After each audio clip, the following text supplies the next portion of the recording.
go any further. I just have another confession to make. I'm an even bigger failure. We're gonna have nachos tonight, and as you can see, nachos is not listed on my meal plan at all for the week. So, yeah, we'll keep trying, but we wanted nachos, so tonight's nachos. All right, I have some slicing and dicing to do. Oh, I gotta adjust the camera. Hold on.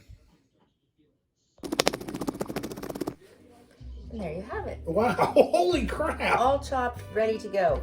Next, I'm going to brown the ground beef. And I'm going to add some red pepper. Not all of the red pepper, but some of it. I'm going to add some onion. And the diced up portion of jalapeno peppers is going to go in here. Some of this will be used for topping on our nachos as well, but I like to put some in with the meat and let it get a little bit of flavor going, and then I will add some spices in just a few minutes. Okay, now I'm gonna add some spices. I don't measure when I'm doing something like this, so it's just kind of like whatever you prefer, what your taste is. Some people like it a little spicy, some people don't, so you can just like adjust to whatever your taste buds tell you. Okay, so I'm gonna start off with some salt. I just sprinkle. I don't know, because we don't like a lot of salt, but. And then black pepper. I use the restaurant black pepper. It's kind of like a coarse, a bigger piece of pepper. Okay, and then garlic. I use garlic powder. Don't confuse with garlic salt. Yeah, I've done that before. And then I also use onion powder. And this is some chili powder. There's not much in there, so I'll probably just use the rest of that. And then some ground cumin. And I go a little light on the cumin. I'm not a big fan of it, but you kind of need it for nachos and taco meat and things like that. So it has its place, even though I'm not a fan.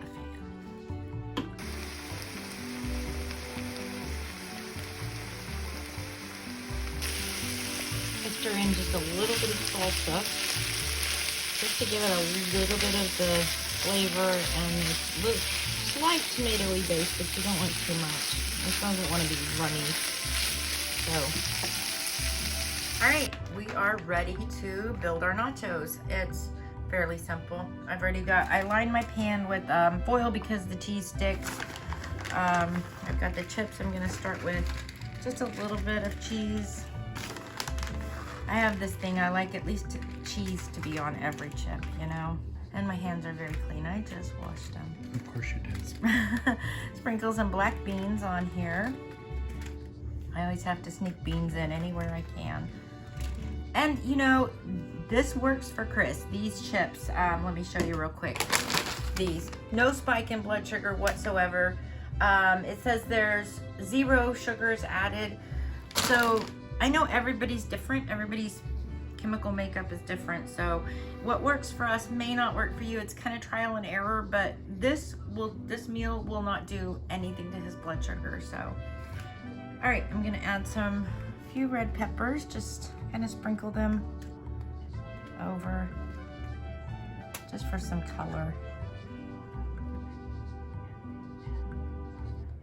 and some onions, just a little bit of onions this time of year. You know, you would think that they wouldn't be so strong, but They seem kind of strong. they are strong. And then I'm gonna do a few fresh jalapenos. I like colorful food. It's the aesthetics. Yep. That's what makes a good gourmet, they say, is someone who considers aesthetics. Well, I'm definitely not a gourmet, but I do my best. You know what? I would argue that. I think you do a very good job. You're just sweet. I know that. I'm sucking up because you're making me nachos. That's right. Okay, and then I just add some meat to the top.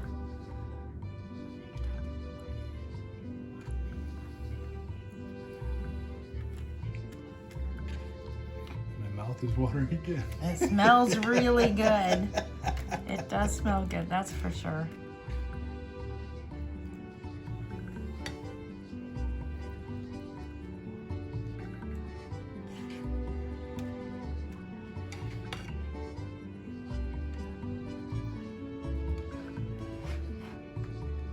and I'm going to put just a little bit more cheese on the top of this.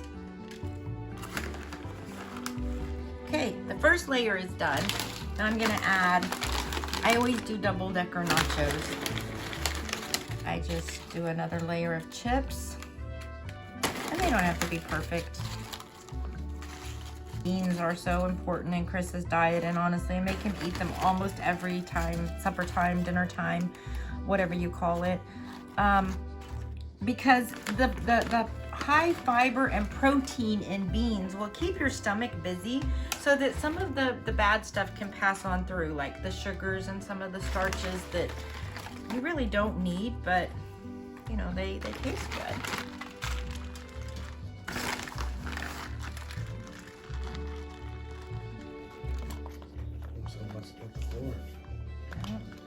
Or she's hoping. There shouldn't be anything on the floor.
And then I preheat the oven. It's at 425.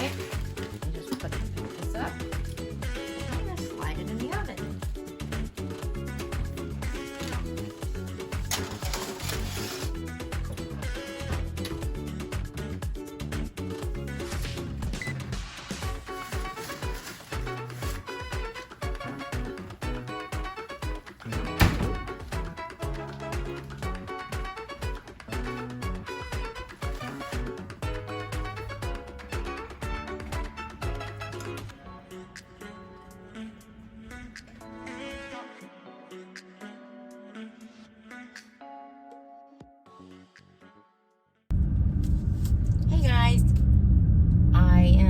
To get dog food, and then I'm gonna pick up a Walmart order. It's grocery day for us.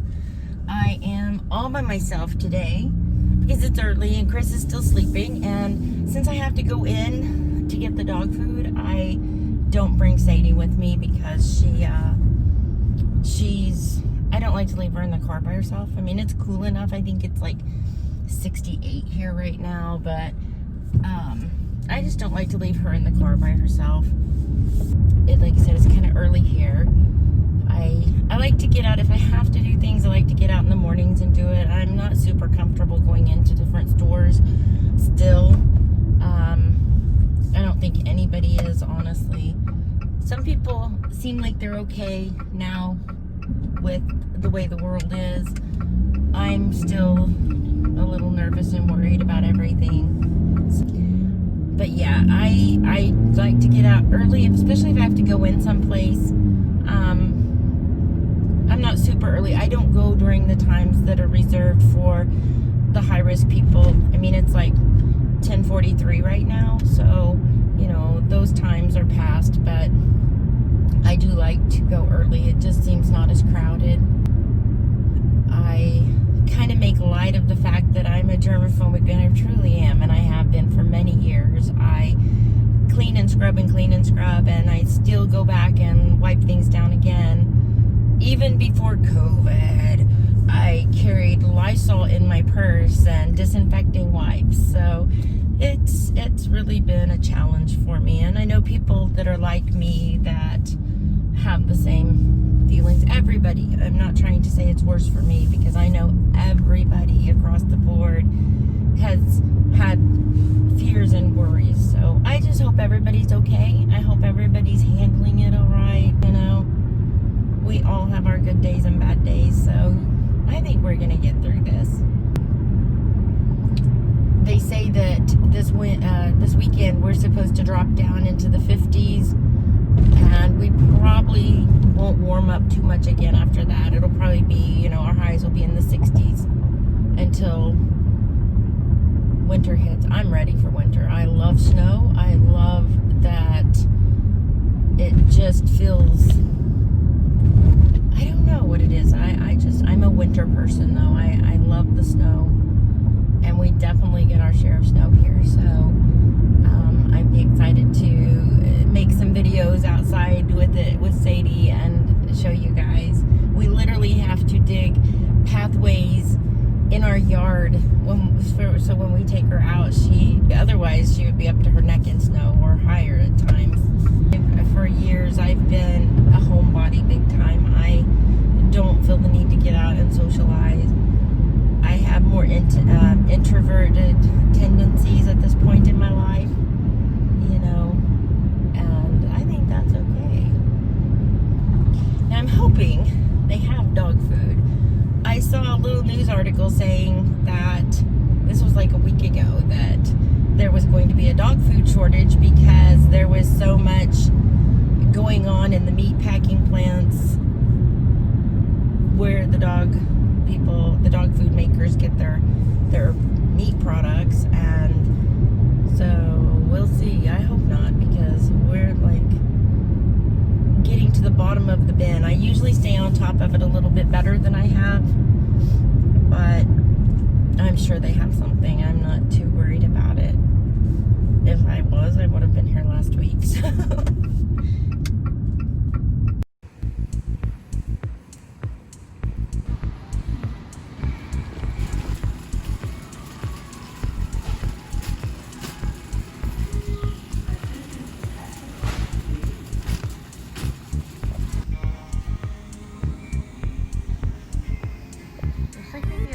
Short, but not too bad. Hoping to find paper towels.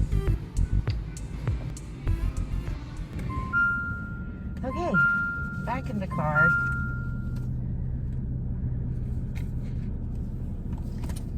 Oh boy, I was in there for about 20 minutes, and it looks like, well, I didn't at first think they had a shortage of dog food. When I looked closer, the exact kind that we usually get Sadie was gone. There was literally none. So we usually get her healthy weight management. I think it is Science Diet. And instead we had to go with light.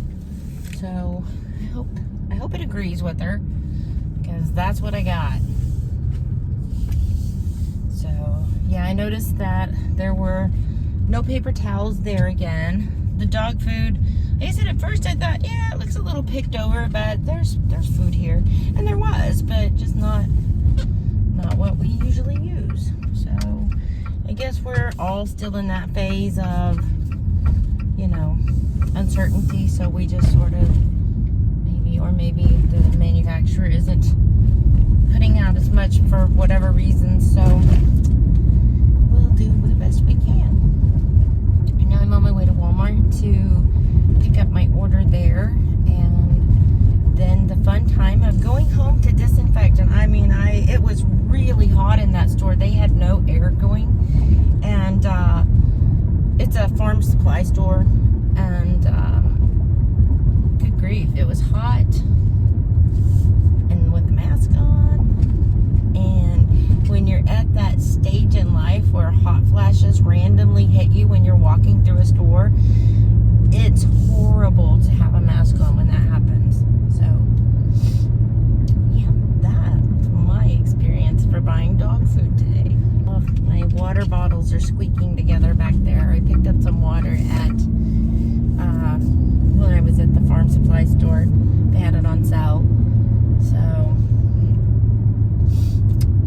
place. I love going in there. It's just, there's something about it that reminds me of my childhood. This place I used to go with my mom and my grandma sometimes.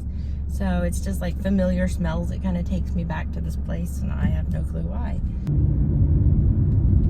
I have no clue what I'm gonna do for supper tonight.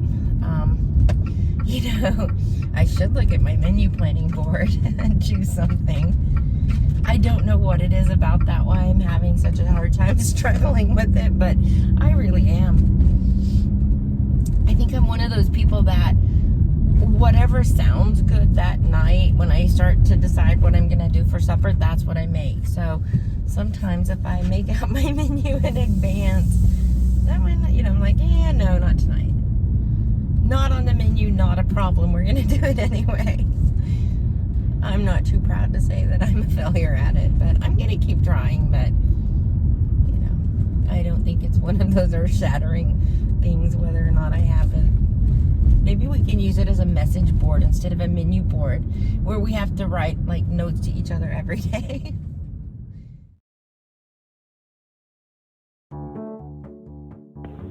Hi friends, I'm Sadie, and I think you should like this video. Click subscribe and the little bell too. That way you know every time my mommy and daddy upload a new video.